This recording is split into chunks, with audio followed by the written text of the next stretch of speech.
Hey everyone, কি খবর সবার? আজকের ব্লগটা একটু ডিফারেন্ট কজ আজকে আমি কোনো ঘোরাঘুরি স্পট এক্সপ্লোর করছি না। যেহেতু সামনে আমি নেপাল যাচ্ছি সেহেতু ভাবলাম দেশে যাওয়ার আগে এখান থেকে কিছু শপিং করে ফেলা যাক। আর আজকে চলে এসেছি মালয়েশিয়ার একটি শপিং মলে আর ব্র্যান্ডস আউটলেট থেকে আমি কিছু সামার আউটফিট কিনে নিব।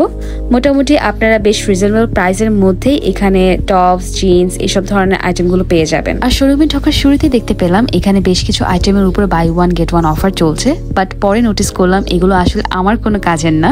মেইনলি অফারগুলো চলছে জেন্টস আইটেমগুলোর উপর।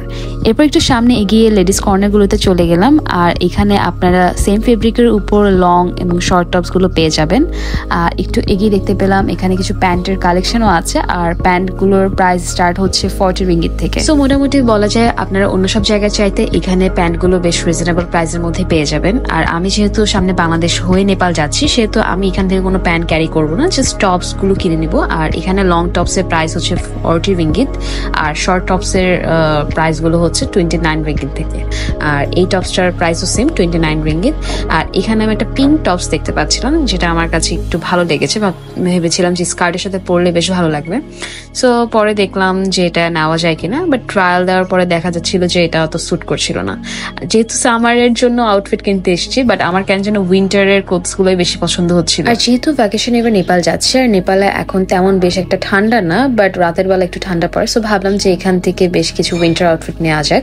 সো আমার দুইটা পছন্দ হয়েছে, সো আমি এখান থেকে এই হোয়াইটটা নিই আর হচ্ছে ফার্স্টে যেটা দেখিয়েছিলাম সেটা নিই। আর এগুলোর প্রাইস পড়েছে 40 রিঙ্গিত করে। এরপর আমি এখান থেকে সামারের নিউ কালেকশনগুলো দেখছিলাম এবং আমার বেশ কিছু টপসও পছন্দ হয়েছে আর আমি এখান থেকে কয়েকটা টপস পারচেস করে নিই, যদিও আমি এই ভিডিওতে সেগুলো রিভিল করবো না। আর এখানে বেশ কিছু লেডিস পার্সের কালেকশনও ছিল আর আমার কাছে কেন যেন এখানকার ভ্যানিটি ব্যাগগুলো তেমন একটা অ্যাট্রাক্ট করে নাই। সো এরপর আমি চলে যাই এখানকার ব্যাক সাইডে আর এখানে কিছু ফ্যান্সি পার্স ছিল যেগুলোর স্টার্টিং প্রাইস ছিল 40 রিঙ্গিত। আমার কাছে এই পার্সগুলো বেশ পছন্দ হয়েছে, সো আমি এখান থেকে দুইটা আমার আউটফিটের সাথে ম্যাচ করে নিয়ে নিই। আর এরপর চলে যাই ওদের এখানকার জেন্টস কালেকশনে আর এখানে বেশ কিছু ক্যাজুয়াল শার্ট দেখা যাচ্ছে যেগুলো স্টার্টিং প্রাইস ছিল 50 রিঙ্গিত থেকে।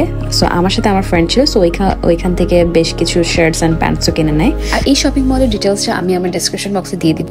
এরপর আমরা চলে যাই এখান থেকে এম্পায়ার সুশি হলে আর এখান থেকে আমি বেশ কিছু সুশি অর্ডার করি আর যেগুলো স্টার্টিং প্রাইস হচ্ছে 2 রিঙ্গিত থেকে। সো এইখানকার সুশিগুলো বেশ মজা এবং হালালো।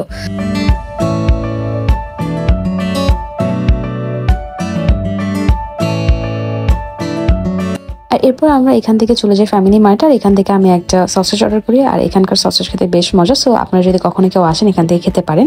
আর এখন আমরা শপিং মল থেকে বের হয়ে চলে যাব ডিনার করতে। আর আজকের ব্লগটা আমি আর বড় করছি না, দেখা হচ্ছে নেক্সট নেপাল সিরিজে। তো ততক্ষণ পর্যন্ত সবাই ভালো থাকুন এবং সুস্থ থাকুন।